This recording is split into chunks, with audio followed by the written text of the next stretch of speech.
Nagpupuri kami sa'yo, Panginoong Jesucristo. Nagpupuri kami sa'yo, Panginoong Jesucristo. Salita mo, Kristong mahal, Espiritong bumubuhay, nagtuturo't umakay. Sa nagnanais makamtan ang langit na walang hanggan. Nagpupuri kami sa'yo, Panginoong Jesucristo.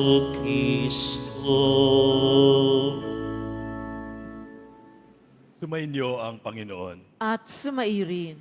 Ang mabuting balita ng Panginoon ayon kay San Lucas. Papuri sa iyo, Panginoon. Noong panahong iyon, sinabi ni Jesus sa kanyang mga alagad, "Maging mahabagin kayo gaya ng inyong ama. Huwag kayong humatol at hindi kayo hahatulan ng Diyos. Huwag kayong magparusa at hindi kayo parurusahan ng Diyos. Magpatawad kayo sa inyong kapwa at patatawarin kayo ng Diyos. Magbigay kayo at bibigyan kayo ng Diyos. Hustong takal, siksik, liglig at umaapaw pa ang ibibigay sa inyo. Sapagkat ang takalang ginagamit ninyo sa iba ay siya ring gagamitin ng Diyos sa inyo." Ang mabuting balita ng Panginoon. Pinupuri ka namin, Panginoong Heso Kristo. Magsiupo muna tayo.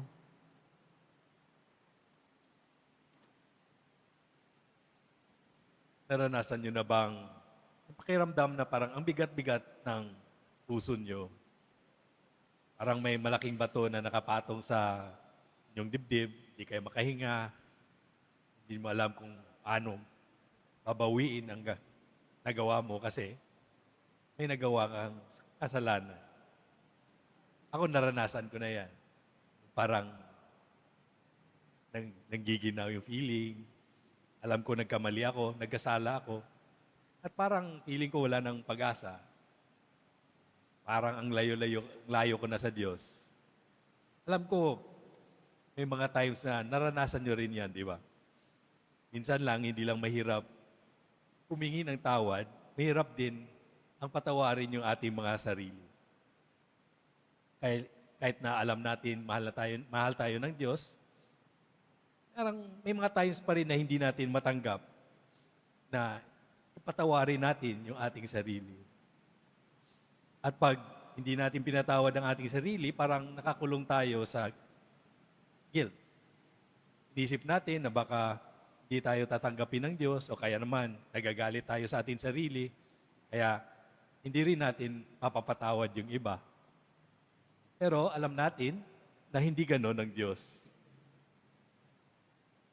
Sa unang pagbasa, narinig natin kay Propeta Daniel, anong sinabi niya? Hindi na siya nagpaligoy-ligoy, hindi niya pa tinuro yung iba, kundi sabi niya, diretso, nagkasala po kami, Panginoon. Napakasama po namin, hindi kayo namin sinunod, hindi kami nakinig sa iyo. Diretso. Dahil alam niya na yung awa ng Diyos at mahal ng Diyos ay walang hanggan. Pero hindi ba ganun din tayo? Ilang beses tayong lumalayo sa Diyos, ilang beses tayong nagpapadala sa galit natin, or sumusunod sa tukso, sa inggit, sa kasalanan, at dahil dito, isip natin, babalik pa ba ako? Diba kung sometimes kung may kasalanan tayo, parang sometimes naisip ko,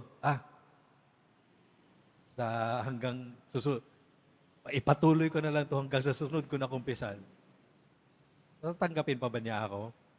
Pero sa Ebanghelyo, sinabi ni Jesus, ang isang bagay na dapat nating tandaan. Anong sinabi niya?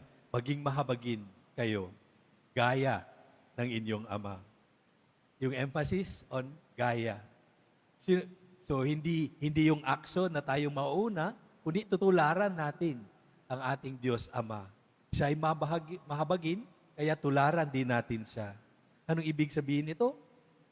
Hindi niya tayo hinihintay na maging mabuti bago tayo mahalin. Hindi niya tayo hintayin na maging mahabagin bago tayo bibigyan ng tawad.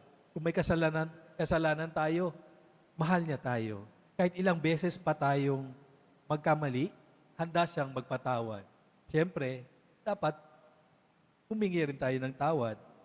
At kung titingnan natin sa buhay ni Jesus, hindi lang sabi niya, hindi lang siya nagsasabi, kundi ipinakita niya talaga sa buhay niya, di ba? Ilang kwento, ilang beses nating narinig, nakita si Jesus na may pinatawad ng mga tao.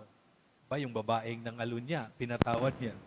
Si Pedro, na hindi siya, na parang sinabing, hindi ko kilala siya, pinatawad niya. At kahit nung siya'y nasa krus, anong nangyari? Pinatawad niya rin yung lahat ng nagpako sa kanya. At hindi lang siya nagpatawad, di ba? Ibinigay niya yung kanyang buong sarili para sa atin. Magbigay kayo at bibigyan kayo ng Diyos hustong takal, siksik, liglig at umaapaw pa. Hindi lang bahagya magpatawad ang Diyos. Hindi lang siya nagbibigay ng kakaunti-unti, tingi-tingi, pero buo ito, sagana at lubos. So paano mo ba naranasan ang habag ng Diyos sa buhay niyo ngayon? Baka may sugat ka pa sa puso, baka may galit ka sa ibang tao, baka hindi mo natatanggap yung sarili mo. Baka may tao o ikaw mismo, hindi mo mapapatawad. Ang hamon ng Diyos, ang hamon ni Jesus Nazareno sa atin, kung natanggap mo nga ang habag ng Diyos, isabuhay rin natin ito sa iba. Kasi, hindi natin masasabi na